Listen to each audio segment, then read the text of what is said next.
नमस्कार मित्रांनो, श्री स्वामी समर्थ। आज मी नवी चॅनल चालू करत आहे आणि बहिणीपाशी आलेला आहे विसापूरमध्ये।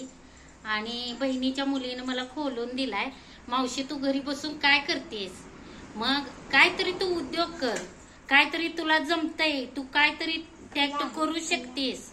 म्हणून ती मला म्हणू लागली, मला काही एवढं काय बोलता येत नाही, तरी पण मी कोशिश करते मनोरंजन करायची आणि तुमच्याशी बोलायची, गप्पा मारायची माझी खूप इच्छा आहे।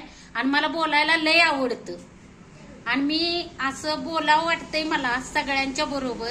आणि मला काय वाटतंय, कुणाचं दुःख राहुनी हसावं, सदैव हसत राहावं ही मला वाटत असते। कारण मी दुःखातनं उभरलेले आहे, मला सगळं समजत आहे। कारण मला सपोर्ट करा आणि मला लाईक द्या आणि तुम्हाला आवडलं तर सबस्क्राईब करा। आणि मी ही कोशिश करत आहे, माझ्या कोशिशीचं मला फळ द्या, एवढंच माझी इच्छा आहे। नमस्ते। हॅलो गाय।